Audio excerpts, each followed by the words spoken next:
That may be the greatest catch I've ever seen in my life. Okay, I'm sure a lot of y'all have seen by now that we are out there grinding yet again with those live streams, getting those drafts going, having a ton of fun doing so. And I've noticed that today is when you can take advantage of drafts on Underdog Fantasy with this ADP being messed up. Because you know there are hundreds of thousands of drafts on Underdog Fantasy every single offseason because it's the best ball platform. So you can go and draft whenever. You can go draft today real money fantasy leagues that you don't have to worry about during the season. Just make sure you sign up with promo code FLOCK. But regardless, we are looking at this ADP list, and because there aren't thousands and thousands of drafts getting kicked off every day, instead there are only a couple hundred drafts getting kicked off every day, it is not pinpoint accurate as it usually is. And we can identify some easy wide receiver sleepers, guys that I am personally targeting in every single draft so far this offseason. But before we get into it, please go down there, drop that like, leave a comment, subscribe to the channel. And if you have not done so already, make sure you go sign up for Underdog Fantasy. Use promo code FLOCK so you can hop into some of these drafts with us on these live streams. And when you sign up for Underdog Fantasy with promo code FLOCK, they will match your first deposit dollar for dollar up to $100. You will get our in-depth dynasty research book, over 100 pages of quality information that will help you if you're a dynasty fantasy football player, or it will also help you just for your 2022 leagues. And on top of this, you'll get access to our premium content on Locals, which will include our 2022 rankings, our dynasty rankings, extra live streams, have a ton of stuff going on over there. But that should be it. Let's go through and let's pull up our first wide receiver. Now, I want to give a disclaimer saying, yes, I was too low on him last year. DeAndre Johnson. I am sorry for everybody that I told I was not drafting DeAndre Johnson last season. Now, it's not like he was one of our biggest avoids, but he definitely was a player I was not coming out telling everyone, hey, you need DeAndre Johnson in your draft to make sure you're coming away with Deontay. However, this offseason, I may actually be doing so because DeAndre Johnson is the perfect example of what we look for in a receiver. DeAndre Johnson is someone that has dominated in snaps, in routes run, and most importantly, his targets per game and his receiving yards per game. Historically speaking, those are going to be the two measures that are extremely predictive going forward and are easy to project. Now, DeAndre Johnson is going to be going into year 4 this upcoming season. He has improved every single year of his career so far. You're not looking at someone like DK Metcalf in that same draft class that just took a massive step backwards. With DeAndre Johnson is a wide receiver that was the wide receiver 56 his rookie season, the wide receiver 19 his second year. So a top 24 guy. And let's focus in on that second season real quick. Remember, with DeAndre Johnson, this is a player that continuously dealt with lower body injuries. It was really weird to see DeAndre Johnson was that one receiver that year that had to leave the game halfway through on 3 separate occasions. So if we're looking at per game numbers from DeAndre Johnson, it's a little bit misleading because say he played 13 games. In reality, if he left 3 of those games early, he pretty much only played 11, and it's skewing his per game data just a little bit, but nonetheless, still fantastic. Still had 61 receiving yards on a per game basis and almost 10 targets a game while not finishing those games out while it was his second year. And his third season, of course, JuJu SmithSchuster was injured, but JuJu's not with the team this upcoming year. He goes out and takes that elite step forward. He finishes as the wide receiver 7 on a points per game basis. DeAndre Johnson, his third year in the league, finishes the wide receiver 7. He has 72.6 receiving yards a game. He has 10.5 targets a game. That is monstrous. 10.5 targets a game, half a touchdown a game. His touchdown rate was at 4.73% this final season.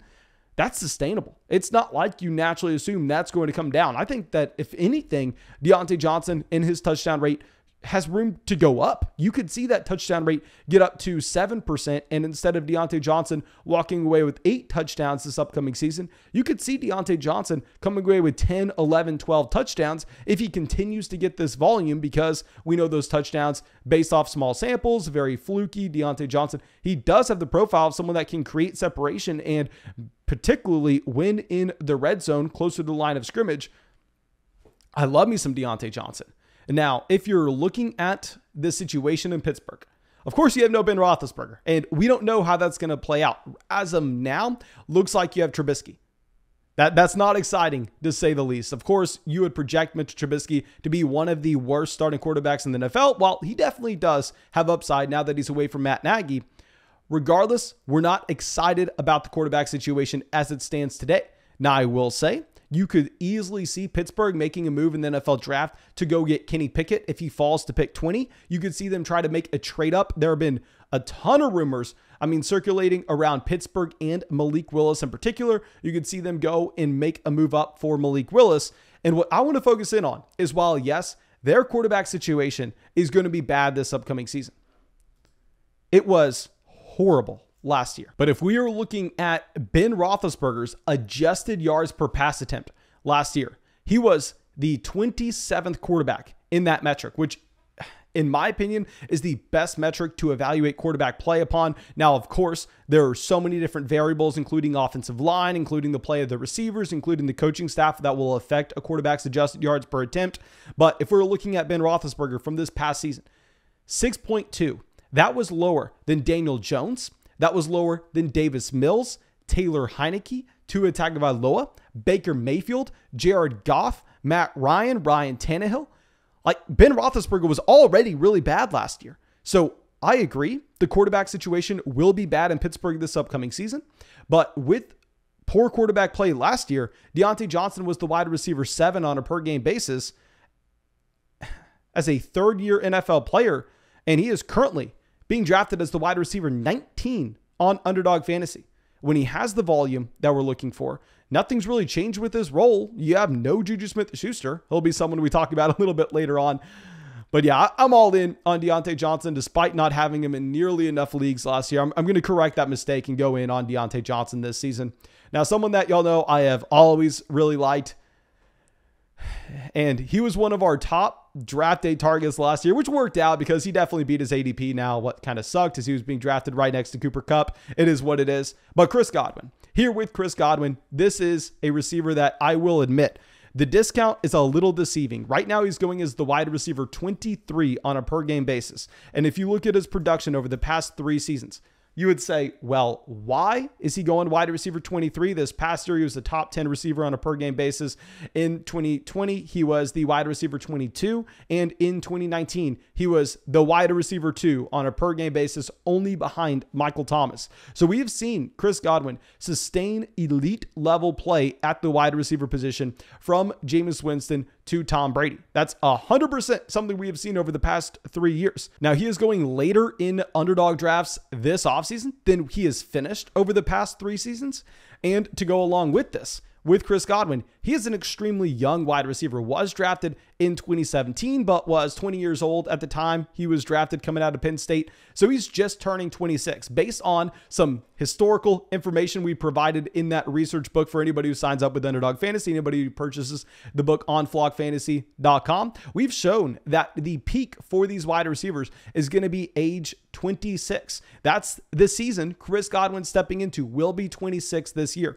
Now, of course, it comes down to the fact that Chris Godwin tore his knee up. Now, that is going to be the main thing holding Chris Godwin back with his ADP. And yes, of course, it is very concerning. And what's most concerning about this Chris Godwin injury is the timetable if you look at when the injury occurred. Because if we just assume that a torn ACL is going to take 9 months to recover from, and Chris Godwin had more damage than just a torn ACL. Chris Godwin devastated his knee.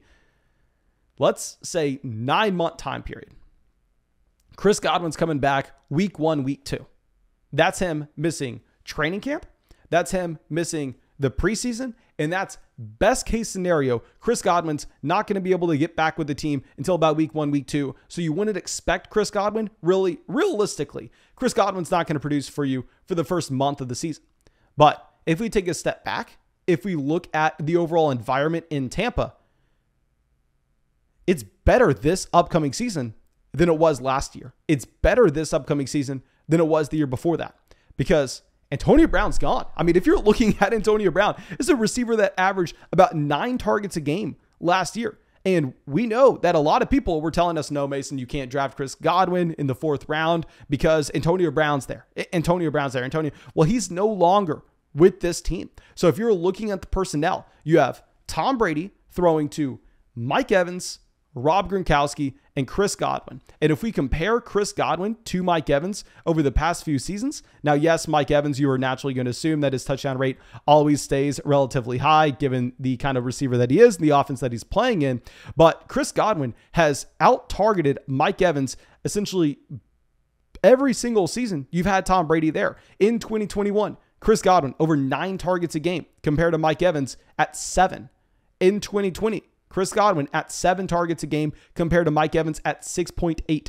Now with Godwin, yes, he did have a small hit to that touchdown rate. It hovered around 4% this past season, but we know that touchdown rate is extremely volatile. We saw it go up to 8.3% the previous year in 2020. So if Chris Godwin can get that bump up in his touchdown rate to 7 to 8%, which we've seen it happen. We saw it in 2019. We saw it in 2020. If he can maintain this same level of volume, which could potentially go up with no Antonio Brown, Chris Godwin, when he is fully healthy, looks like he could potentially be a top 5 wide receiver this season. And you're drafting him as the wide receiver 23 later than he's ever finished. Sign me up for Chris Godwin every day of the week. Now, our next wide receiver. I am not a massive fan of drafting these rookies except in those large field tournaments where you're looking for that elite ceiling. We know on Underdog Fantasy, they offer those contests where it's $1 million to first. They offer the contest worth $100,000 to first with a $10 buy-in. Now, what do we need to actually hit that mark? What do we need to hit that mark in those tournaments? Of course, the best team you could ever dream of. You have to get extremely lucky, and you have to hit on every player with an elite ceiling. You have to have Cooper Kupp and Jonathan Taylor on the same roster last year. You have to hit on Jamar Chase as well. So these rookies are going to be more volatile. But if we can identify those players that have the elite ceiling, I really like adding them in this format. And Drake London is someone that is my rookie wide receiver 1 in this class. Now, this is something that we really have researched a little bit more from a dynasty fantasy football standpoint. But if you go over and you look at the boxes that Drake London checks as a rookie. Now, we talk about this really in depth in our dynasty rookie draft guide. But if we are looking at what matters as a receiver prospect, what you need is you need college dominance. You need to be able to go out there and account for an extremely high percentage of your college passing offense on a per game basis. You need to display that at an early age. You need to declare early for the NFL draft. You need to have the NFL draft capital. You need to have some minimum thresholds with your speed and size, which are very, very low thresholds, which clearly Drake London passes. And on top of this, you want to see this player, preferably if they are going to be an elite wide receiver prospect, go out there and have a role on a team that also has other NFL receivers on that roster. So if I pull up what we are looking at with Drake London here, he checks every single one of these boxes. With Drake London, he will be a round 1 NFL draft pick, presumably a top 15 pick. And if we're looking at his college dominance, he accounted for over 45% of the receiving yards on a per game basis at USC. That's an elite mark. That is absurd. Throw on the fact that he broke out his freshman season at USC. He started the year at 17, turned 18 that year, but that was with a team that had Michael Pittman as a senior, and Drake London had a very large role right away, and Amon-Ra St. Brown as well, older than Drake London on that roster. And London right away was dominant. This is someone that should be fast enough to crack our minimum threshold with the 40-yard dash time. He declared early, which is massive, and at the same time, we have no weight concerns. So if we look at every one of these boxes that Drake London checks, and we put him through our wide receiver prospect model, since 2014, there have been 5 wide receivers that have graded out higher than Drake London. Only 5 since 2014. And those players were Calvin Ridley, Jamar Chase, Justin Jefferson, Sammy Watkins, and Amari Cooper. Drake London is an elite wide receiver prospect. Off the charts pretty much any way that you cut it. I'm going to be slightly concerned about the landing spot because where he projects to go in the draft, there aren't that many good spots to be looking at, but I'm very excited about London. And one player that I don't like from a dynasty fantasy football perspective because the dynasty community already is in on him, but on Underdog, you can draft him very late. And I've always said very low floor and elite level ceiling, which is what we're looking for, is going to be George Pickens. If we pull up George Pickens right now, I know you're not going to believe me, but it's true. If you draft George Pickens, you are just printing money here. He's being drafted as the wide receiver 63. This is a player that broke out at 18 years old at Georgia. That will be a late round 1, early round 2 NFL draft pick. Potentially, he goes to the Chiefs. Potentially goes to the Packers. I personally, given how I've been screaming you want to draft Chris Olave over him in Dynasty, am really hoping that does not happen. But it's in the range of outcomes. And if all of a sudden George Pickens finds himself to the Kansas City Chiefs with pick 30, where is he going in these drafts? He has the profile where he can be an alpha wide receiver, stands in at 6'3", has the prototypical alpha X wide receiver size. He has that elite level ceiling, just like what we were talking about. If you're looking at receivers going ahead of George Pickens in these drafts right now, these drafts are free money. You have DJ Chark, Kenny Golladay, Jameson Williams, Jacoby Myers, Marquez Valdez-Scantling, Will Fuller, Alan Lazard, Tyler Boyd, Rondell Moore, Russell Gage. Go out there, go draft some George Pickens. And then our last receiver we're going to be looking at will be someone that we don't have to speculate, are they going to land with the Kansas City Chiefs? They're on the Chiefs. JuJu SmithSchuster. I understand if you do not know this already, I have to give a fair disclaimer. Back in 2019, I was all aboard the JuJu SmithSchuster hype train. Even after he failed that season, even after we had JuJu with a very disappointing year, DeAndre Johnson's rookie season, DeAndre Johnson out-targeted JuJu SmithSchuster. I came out, I blamed it on the injury to Ben Roethlisberger. I blamed it on the injury to JuJu SmithSchuster. And I said this is a receiver that if you look at his 2018 season, if you look at the fact that he was 21 years old, turned 22 that year, posted a top 10 finish on a per game basis of the wide receiver position, looked historically to the wide receivers that he compared to in that bracket. It was guys like Randy Moss, Mike Evans, Odell Beckham Jr., only the best of the best of the best. I was all in on the JuJu SmithSchuster bounce back, and I've been wrong on JuJu ever since. I will give that massive disclaimer out. But if we are looking at the contract he got combined to the offense that he is going to, with the role that he will have, JuJu currently is going behind Hunter Renfrow, Allen Robinson, Darnell Mooney. This is a receiver that we have seen before post a top 10 finish at 21 years old. He is 25 years old. JuJu is 25. It's like 8 months, 10 months older than Najee Harris. Going to the Kansas City Chiefs.